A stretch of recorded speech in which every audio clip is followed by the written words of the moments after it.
My roller coaster broke mid-ride, causing me to hold on for dear life. When I survived, they tried to pay me hush money to stay quiet about what really happened. The safety bar clicks open in my lap as we reach the top of the Thunderbolt's highest peak, 200 feet above the ground, with nothing but my grip keeping me from flying out of this seat. I worked as a tester for a brand new amusement park ride, and 2 days before it was set to open to the public, I was assigned to be one of the first people to try it out. I made it through 4 test runs, but on the 5th, right as the coaster dropped from its highest peak, the safety bar holding me in place completely came loose, leaving me clinging for dear life as the ride whipped through loops and twists. By the time it screeched to a stop, my arms were numb from holding on, and the operator just stared at me wide-eyed, asking if I was okay, as if I hadn't almost been thrown to my death. That day shook me to my core, and I walked away from the job, eventually becoming an architect, determined to design safer rides than the one that nearly killed me. "Hold on tight," Mark Daniels calls from the control booth below. His voice crackles through the intercom like he's making a casual announcement. I can't respond because I'm using both hands to grab whatever I can reach. The metal frame of the seat cuts into my palms. My knuckles go white as the coaster tips forward into the first drop. This is test run number 5 for the Thunderbolt, the newest attraction at Pinnacle Amusement Park, opening to the public in 48 hours. I'm the lead ride tester. My job is to find problems before customers do. Today I found a big one. The safety bar that's supposed to keep riders secure just popped open like a broken latch, 200 feet up on a roller coaster that reaches speeds of 80 miles per hour. The first drop hits and my body lifts out of the seat. Only my death grip on the side rails keeps me from launching into the sky. The wind tears at my clothes and hair as we plummet toward the ground. My stomach floats somewhere near my throat, not from the normal thrill of a roller coaster drop, from the very real possibility that I'm about to die. The coaster levels out after the first drop and immediately banks into a sharp left turn. Centrifugal force tries to throw me out of the right side of the car. I shift my grip and squeeze harder. The metal rails are slippery with morning dew. My hand slides slightly as we rocket through the turn. For a split second, I lose my grip entirely. Terror floods my system like ice water. This isn't supposed to happen. Safety bars don't just open during operation. Backup systems are supposed to prevent exactly this scenario. The intercom crackles again. "How's the ride quality?" Mark asks from his comfortable position on solid ground. I can't answer because speaking would require loosening my death grip. Also because the next section of track includes 3 consecutive loops. The first loop approaches fast, a perfect circle of steel track that will flip me completely upside down, with no safety restraint except my increasingly tired arms. We hit the base of the loop at full speed. The G-forces push me down into my seat as we climb the circular track. At least gravity is working with me for now. But at the top of the loop, everything reverses. Suddenly, I'm hanging upside down with nothing but my grip preventing a 200-foot fall to the concrete below. My arms burn with the effort of holding my entire body weight. The blood rushes to my head and makes everything fuzzy around the edges. I squeeze harder and pray the loop ends quickly. It feels like an eternity hanging there. In reality, it's probably 3 seconds. 3 seconds of staring down at the ground far below while my life depends on arm strength. The coaster exits the first loop and immediately enters the second, then the third. Each one worse than the last as my muscles fatigue and my grip weakens. By the time we clear the third loop, my arms feel like rubber. I'm not sure I can hold on much longer, but the ride isn't over. Next comes the corkscrew section, a series of spiraling turns that will try to fling me out through centrifugal force. No helpful gravity to hold me in place this time. The first corkscrew hits, and I'm thrown sideways against the right rail of the car. My left hand loses its grip entirely. For a terrifying moment, I'm hanging on with just my right arm. I manage to get my left hand back on the rail as we spiral through the turn, but my muscles are screaming now. Lactic acid burns through my forearms and shoulders. The second corkscrew goes the opposite direction. This time I slam against the left rail and my right hand slips. The pattern continues through 4 more spiraling turns. Each turn weakens my grip a little more. Each spiral brings me closer to the point where I won't be able to hold on anymore. My body weight feels like it's increasing with each passing second. Sweat makes my palms slippery despite the cool morning air. The metal rails become harder to grip as my hands slide around trying to find purchase. The coaster exits the corkscrew section and hits another straight away. I use the brief respite to adjust my grip and shake some feeling back into my fingers, but it's not nearly enough recovery time. The next section is called the Viper's Tail, a series of sharp S-curves designed to whip riders back and forth like a snake. With a functioning safety bar, it's probably fun. Without one, it's a death trap. The first S-curve throws me hard to the right, then immediately back to the left, then right again. Each direction change tries to tear my hands away from the rails. My vision starts to blur from exhaustion and adrenaline. The track ahead becomes a twisted maze of steel that seems to go on forever. How much more of this ride is there? The intercom crackles one more time. "Final section coming up," Mark announces cheerfully. "Hope you're enjoying the ride experience." Enjoying isn't exactly the word I'd use. Surviving might be more accurate. The final section is a series of small hills called bunny hops. Normally, they create a fun bouncing sensation. Today, they might finish what the rest of the ride started. Each hill launches my body up out of the seat. Each landing slams me back down with bruising force. My grip weakens a little more with every impact. The third bunny hop nearly does it. I go airborne for almost a full second before crashing back into the seat. My right hand loses its grip entirely, and for a moment I'm hanging on with just my left arm. Terror gives me a burst of adrenaline. I get my right hand back on the rail just as we hit the 4th hill, but I'm running on fumes now. My arms have nothing left. The 5th and final bunny hop approaches. I can see the break zone ahead where the ride will finally come to a stop. Just one more hill to survive. We hit the jump and I go airborne again. This time my left hand slips off the rail. I'm down to just my right arm holding my entire body weight. The landing hits like a car crash. The impact jars my grip loose completely. For one horrifying moment, I'm sliding out of the seat with nothing holding me back. My foot catches on something under the seat. Some kind of metal bracket or support beam. It's not much, but it stops my slide towards certain death. I grab frantically for anything within reach. My left hand finds the seat divider between my car car and the next one. My right hand gets back on the side rail. The brake zone engages, and the coaster starts to slow. The sound of metal on metal fills the air as the brake pads grab the track. We go from 60 miles per hour to 0 in about 10 seconds. The sudden deceleration throws me forward in the seat. Without a safety bar to stop me, I nearly pitch face first out of the front of the car. But somehow I manage to brace myself and stay put. The coaster rolls to a complete stop on the loading platform. I sit there for a moment trying to process what just happened. My hands are shaking so badly I can barely let go of the rails. Mark appears at the side of my car. He's holding a clipboard and wearing the same cheerful expression he had when the ride started. "So how was that?" he asks like we just finished a casual conversation. I stare at him in disbelief. Did he somehow miss the part where I nearly died 5 separate times during the past 3 minutes? "The safety bar came open," I managed to say. My voice sounds strange and distant like it's coming from someone else. "What do you mean came open?" "I mean it unlocked at the top of the first hill. I've been holding on with my hands for the entire ride." Mark's expression changes from cheerful to confused to horrified. He looks down at the safety bar, which is indeed sitting open in my lap instead of locked across my chest. "That's not supposed to happen," he says helpfully. "No kidding." Mark starts examining the safety bar mechanism while I try to stand up on legs that feel like jelly. My arms are completely numb from the shoulders down. I can barely move my fingers. The sensation of solid ground beneath my feet feels miraculous after 3 minutes of thinking I was about to plummet to my death. The loading platform, usually just a mundane concrete slab, seems like the most beautiful place on earth. "Can you walk?" Mark asks. "I think so." I climb out of the car on unsteady legs. The platform feels solid and reassuring after 3 minutes of thinking I was about to die. Just standing on firm ground makes me want to cry with relief. The other ride testers waiting in line for their turns stare at me with confusion and growing concern. My appearance must be telling the story my voice can't quite manage yet. "We need to shut down the ride immediately," I tell Mark. "Yeah, absolutely. This is a major malfunction." Mark radios the control room to halt all testing operations. Other ride testers who were waiting their turn look confused as they're told to clear the area. "What happened out there?" calls Maria Santos from the exit gate. "She was scheduled to take the next test run." "Safety equipment failure," Mark responds. "We're done for today." I walk slowly toward the control booth trying to process what just happened. The Thunderbolt sits silent on its track looking innocent and harmless, like it wasn't trying to kill me 30 seconds ago. The morning sun casts long shadows across the empty platform. Birds chirp in the nearby trees. Normal sounds of a normal morning while I try to comprehend how close I came to dying. My supervisor, Tom Williams, meets me at the control booth entrance. He's been watching the ride operation from the observation deck and must have seen something was wrong. "Are you injured?" he asks immediately. "I don't think so, just shaken up." "What exactly happened out there?" I explain about the safety bar opening at the worst possible moment, about holding on with just my hands through loops and corkscrews and bunny hops, about nearly falling out multiple times. Tom's face gets darker with each detail. This is the kind of equipment failure that kills people and shuts down entire amusement parks. The liability implications are enormous. "Did you notice anything unusual before the ride started?" he asks. "No, the safety bar locked normally during the pre-ride check. It felt secure when we left the station, but it opened during operation, right at the top of the first hill, just clicked open like someone pushed a release button." Tom makes notes on his clipboard while I talk. Every detail will be documented for the safety investigation that's about to begin. His pen moves across the paper with mechanical precision.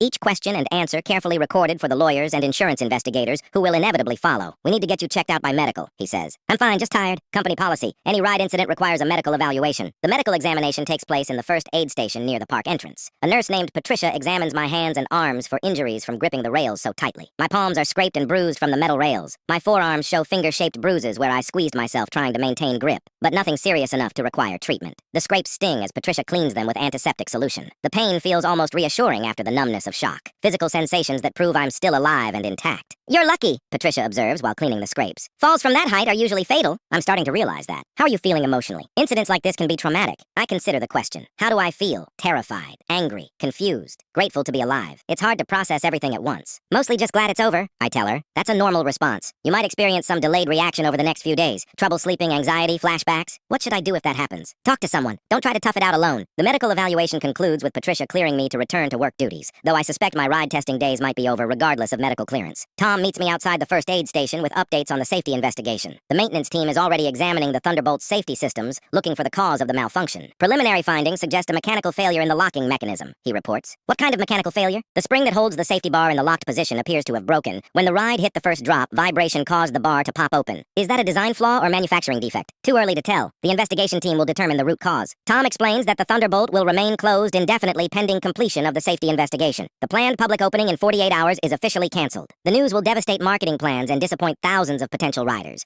But those concerns pale compared to what could have happened if the ride had opened with defective safety equipment. "What happens to the other ride testers?" I ask. "Everyone goes home with pay until we determine if testing can resume safely. And what happens to me? That's up to you. You can request reassignment to a different project or take some time off to recover." The offer of reassignment is tempting. Testing carnival games or kiddie rides seems much safer than high-speed roller coasters. But part of me doesn't want to let this incident define my career. "Can I think about it overnight?" "Of course, take all the time you need. The drive home gives me time to think about what happened and what it means for my my future. The ride testing job pays well, and I enjoy the work most of the time. But today showed me how dangerous it can be. Every traffic light and stop sign on the familiar route home seems to take forever. Normal driving feels impossibly slow after experiencing 80 miles per hour with no safety restraints. My apartment feels like a sanctuary after the chaos of the morning. I make coffee and sit on my couch trying to process everything that happened. My hands are still shaking slightly. The coffee tastes better than usual. Everything seems more vivid and meaningful after coming so close to losing it all. Colors brighter, sounds clearer, sensations more intense. The phone rings around 2 in the afternoon. It's my friend Danny Rodriguez, who works in the maintenance department at Pinnacle Park. "Heard you had some excitement today," he says. "Word travels fast. Are you okay? The rumors are pretty wild." I give Danny the full story about the safety bar failure and the 3 minutes of terror that followed. He listens without interrupting, except to occasionally mutter about safety protocols. Danny's mechanical expertise helps him understand the technical aspects of what went wrong. His shocked reactions validate my own sense that this was an unusually serious failure. "That's insane," he says when I finish. "You could have been killed." I'm starting to realize that. "Are you going back to work tomorrow?" "I don't know yet. Tom said I could take time off if needed." "Maybe you should. This kind of thing stays with you." Danny's right about that. Even sitting safely in my apartment, I keep replaying moments from the ride. The feeling of my grip slipping. The view of the ground far below. The certainty that I was about to die. The conversation with Danny helps me start processing the psychological impact of what happened. Talking through the details makes them seem more real and less like a nightmare. The evening news carries a brief story about the Thunderbolt's delayed opening due to technical issues. No mention of the near-fatal safety failure or my involvement in discovering it. I watch the news report while eating dinner. The reporter stands in front of Pinnacle Park talking about disappointed families who plan to ride the new attraction this weekend. "Park officials say the delay is precautionary and expect the ride to open soon," the reporter concludes. I wonder if that's true or just public relations spin. Major safety failures usually take months to investigate and correct. The Thunderbolt might not open this season. The sanitized news coverage bothers me more than it probably should. The reality of what happened is so much more serious than technical issues suggests. Sleep doesn't come easily that night. Every time I close my eyes, I see the track rushing up at me or feel my hands slipping off the rails. Patricia was right about delayed reactions. The darkness amplifies every sound in my apartment.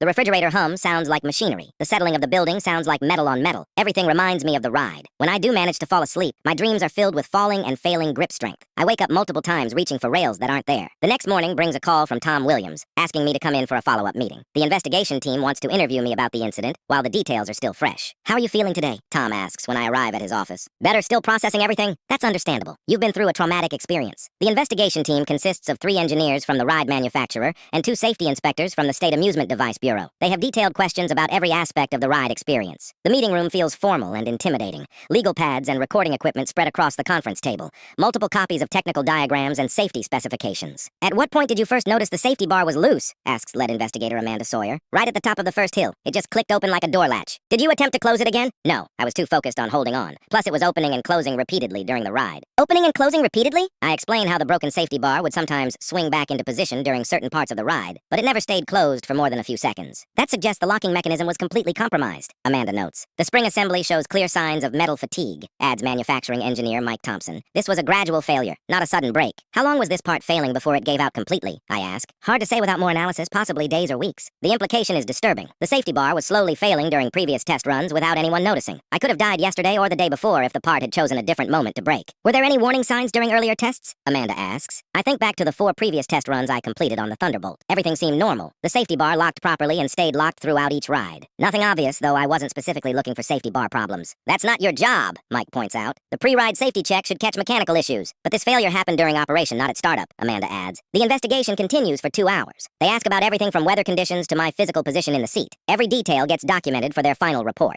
My testimony becomes part of an official record that will influence safety standards for the entire amusement industry. The weight of that responsibility feels heavier than holding on during the ride. "When will you know the official cause?" I ask as the interview concludes. "Full analysis will take several weeks," Amanda responds. "But preliminary findings point to a manufacturing defect in the spring assembly." "What does that mean for other rides using the same safety system?" "We're recommending immediate inspection of all similar restraint mechanisms nationwide." The scope of the potential problem is staggering. Hundreds of roller coasters use similar safety bar designs. If there's a manufacturing defect, thousands of riders could be at risk. Tom walks me back to my car after the investigation interview. He looks tired and stressed from dealing with the crisis management aspects of the incident. "How are you holding up?" I ask him. "It's been a challenging 24 hours. The media is starting to ask questions." "What are you telling them?" "As little as possible until the investigation concludes." "And what about the ride opening?" "Canceled indefinitely. We can't open a ride with known safety issues." Tom explains that Pinnacle Park is facing significant financial losses from the delayed opening. The Thunderbolt was the centerpiece of their summer marketing campaign. Without it, attendance projections are way down. Is the park in trouble? I ask. We'll survive. But this is exactly the kind of incident that destroys public confidence. What about liability? Could I sue for what happened? That's between you and your lawyer. The company will handle things appropriately. The suggestion to consult a lawyer hadn't occurred to me until Tom mentioned it. I nearly died due to what appears to be a preventable equipment failure. That probably has legal implications. But I'm not sure I want to get involved in a lawsuit. I just want to move on with my life and put this experience behind me. Have you decided about reassignment? Tom asks. I think I need some time off first. This whole thing has me pretty shaken up. Take all the time you need. Your job will be here when you're ready. I drive home thinking about my future with Pinnacle Park.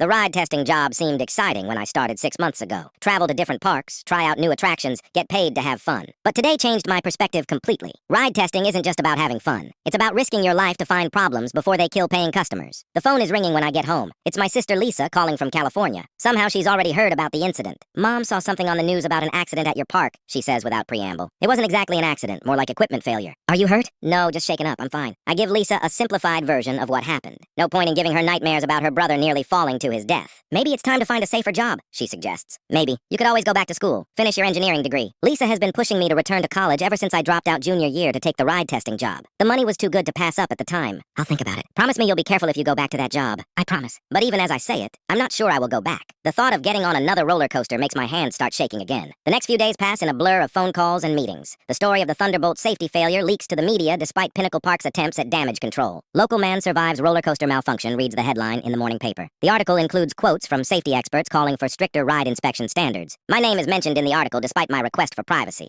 Suddenly I'm getting calls from reporters and personal injury lawyers and concerned relatives. This is exactly what we were trying to avoid, Tom says when he calls to apologize for the media attention. It's not your fault. These things have a way of getting out. How are you handling all the attention? Not great. I might disconnect my phone for a while. The media attention dies down after a few days, but the personal impact lingers. I'm having trouble sleeping and experiencing anxiety attacks at random times during the day. Patricia from the medical station was right about delayed reactions. The full psychological impact of nearly dying is hitting me now that the immediate crisis has passed. I make an appointment with a counselor who specializes in trauma recovery. Dr. Jennifer Walsh has experience helping people process life-threatening experiences. Her office is located in a converted house near downtown. Comfortable furniture and soft lighting designed to put people at ease. The kind of place where it feels safe to talk about difficult things. What you experienced is called a near-death event, she explains during our first session. It's normal to have ongoing emotional reactions. I keep replaying it in my head, especially the moment when I thought I was going to fall. That's called intrusive recall. Your brain is trying to process a traumatic memory. How long does this usually last? It varies by individual. Some people recover quickly, others need months of therapy. Dr. Walsh recommends a combination of cognitive behavioral therapy and relaxation techniques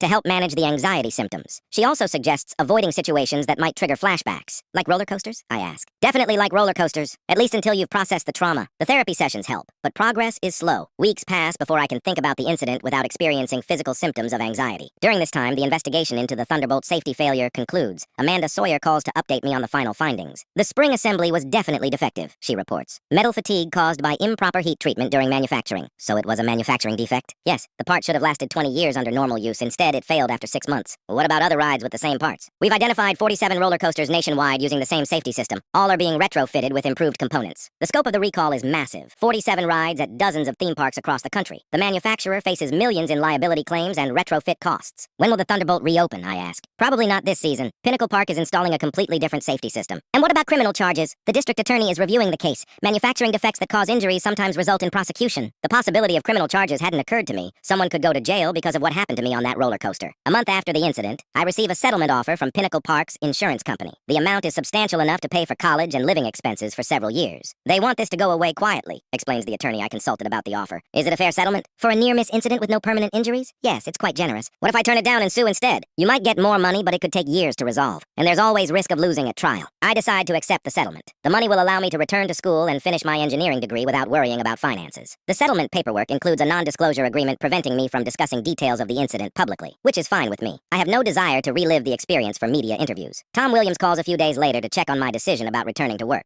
Pinnacle Park is offering me a promotion to senior ride tester with significantly higher pay. I appreciate the offer, I tell him, but I think it's time for me to try something different. Are you sure? You're one of our best testers. I'm sure. I'm going back to school to finish my engineering degree. What field of engineering? Probably structural or mechanical. Maybe I'll end up designing rides instead of testing them. Tom wishes me well and promises to provide positive references for my college applications. My time at Pinnacle Park is officially over. Returning to college feels strange after 2 years in the working world, but the settlement money makes it possible to focus on studies without worrying about part-time jobs. I enroll in structural engineering courses with the goal of specializing in amusement ride design. If I'm going to work in this industry, I want to be on the safety side of the equation. The university campus feels different than it did when I left. Younger students rushing between classes with backpacks full of textbooks, professors conducting research that seems increasingly relevant to my goals. Why structural engineering? Asks Professor Robert Martinez during orientation week. I want to design rides that don't try to kill people. That's an unusual motivation. Most students are drawn to the glamorous aspects. I've seen what happens when safety systems fail. It's not glamorous. Professor Martinez teaches a course on structural failure analysis. His expertise includes several famous disasters caused by design flaws or manufacturing defects. His office is filled with photographs of collapsed bridges and failed buildings. Each image tells a story about what happens when engineering goes wrong. Would you be interested in guest lecturing about your roller coaster experience? He asks, after learning about my background. Maybe, if it helps other students understand why safety matters. The guest lecture takes place during my junior year. Standing in front of 30 engineering students, I tell the story of my near-death experience on the Thunderbolt.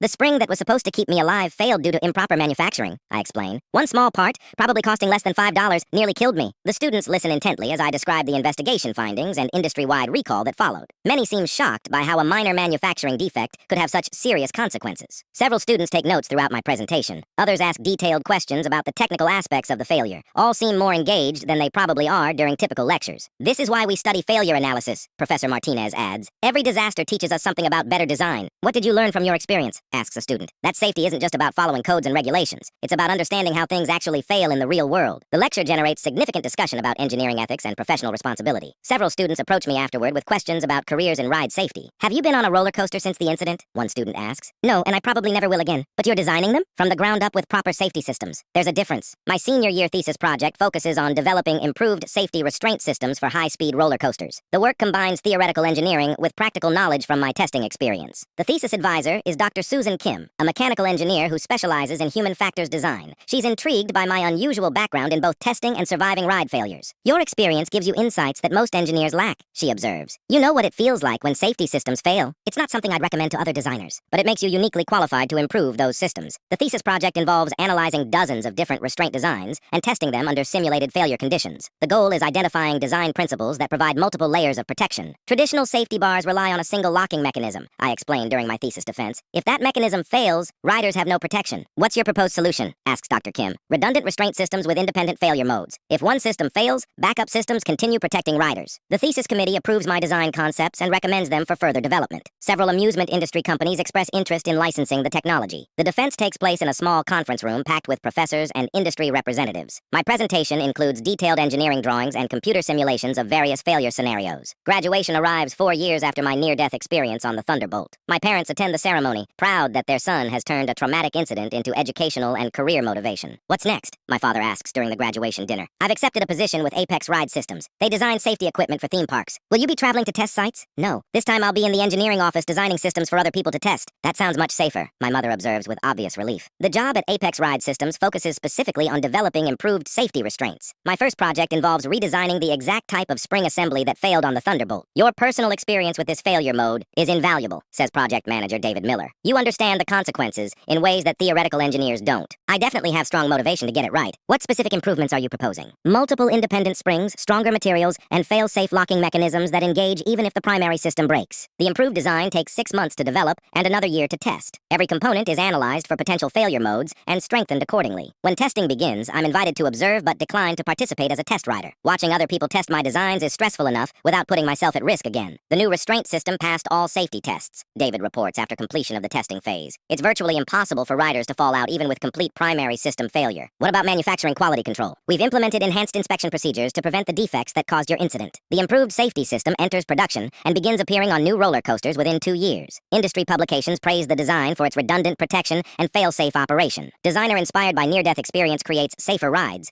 reads one trade magazine headline. The article includes a brief mention of my Thunderbolt experience without violating the non-disclosure agreement. 5 years after my graduation, I'm promoted to Chief Safety Engineer at Apex Ride Systems. The position involves reviewing all new ride designs for potential safety issues before they're built. You've become one of the industry's leading safety experts, observes Dr. Kim during a conference presentation. I had good motivation to learn the subject thoroughly. Do you ever regret leaving ride testing for engineering? Not for a second. I'd rather prevent accidents than survive them. The Thunderbolt at Pinnacle Park finally reopened 3 years after my incident, equipped with completely new safety systems. The ride operates successfully for 2 seasons before being demolished to make room for a new attraction. They're tearing down the ride that nearly killed you, Tom Williams mentions during a phone call. Good. That thing was cursed from the beginning. The new ride they're building has your safety systems. I know. We're designing the restraints. Any interest in testing it yourself? Absolutely not. I'm staying on solid ground from now on. By age 30, I've designed safety systems for over 200 roller coasters worldwide. None have experienced restraint failures similar to what I survived on the Thunderbolt. You've probably saved hundreds of lives through your work, my sister Lisa observes during a family gathering. I hope so. That's the whole point. Do you ever think about what would have happened if that safety bar hadn't failed? You mean if I'd never had the accident? Yes. Would you have stayed in ride testing instead of becoming an engineer? It's an interesting question. My near-death experience completely changed my career trajectory and life goals. Without it, I might still be testing rides instead of designing safer ones. Probably I was having fun with the testing job, so in a weird way almost dying led to a better career? I guess so, though I wouldn't recommend near-death experiences as career development strategies. The conversation makes me think about the unexpected ways traumatic events can shape our lives. My worst day became the foundation for my most meaningful work. The psychological journey from trauma to purpose wasn't straightforward or predictable. Years of therapy helped me process the fear and anxiety, but transforming that experience into professional motivation required conscious effort and deliberate choices. Some trauma survivors become consumed by their experiences. They allow fear to limit their potential and restrict their choices. Others use their survival as motivation to prevent similar incidents from affecting other people. I chose the second path partly because I had the technical background to make a difference. My engineering education provided tools for turning traumatic experience into safety improvements.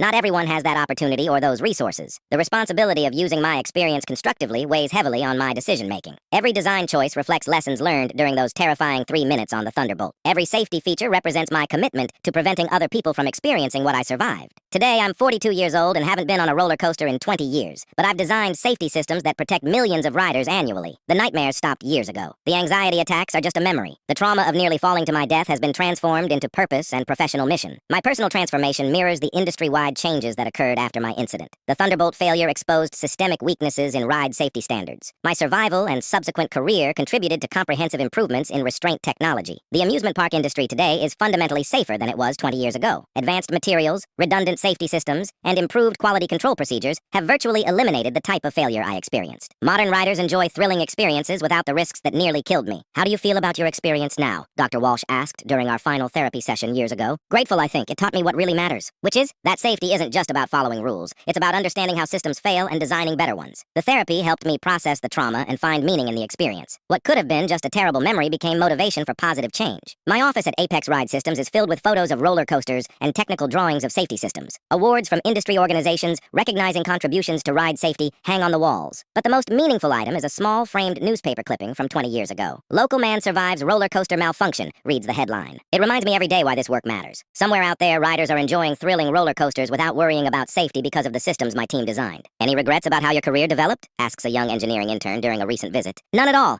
Nearly dying was terrifying, but it led me to work that really matters. Would you do anything differently if you could go back? I'd probably hold on tighter during that first loop. The intern laughs, not realizing I'm completely serious. My grip strength definitely could have been better that day, but everything else worked out exactly as it should. The accident that nearly killed me became the foundation for a career dedicated to preventing similar incidents. Tonight I'm reviewing safety specifications for a new roller coaster design. It's equipped with the latest version of my restraint technology, multiple backup systems that make rider ejection virtually impossible. The specifications document is hundreds of pages thick, every component analyzed for potential failure modes, every material tested under extreme conditions, every assembly procedure verified through multiple quality control checkpoints. The design includes innovations that wouldn't exist without my experience on the Thunderbolt. Magnetic backup restraints that engage automatically if mechanical systems fail, redundant spring assemblies with independent failure modes, sensors that detect unsafe restraint positions and prevent ride operation. Each improvement represents lessons learned from that terrifying 3 minutes 20 years ago. Every safety feature is a direct response to specific failure modes I experienced firsthand. The industry's commitment to rider safety bears the fingerprints of my near-death experience. The engineers who design these rides will never experience what I did on the Thunderbolt. They'll never know what it feels like to hang upside down 200 feet above the ground with nothing but their grip keeping them alive. And thanks to the work we've done over the past 20 years, they'll never have to. That's exactly how it should be.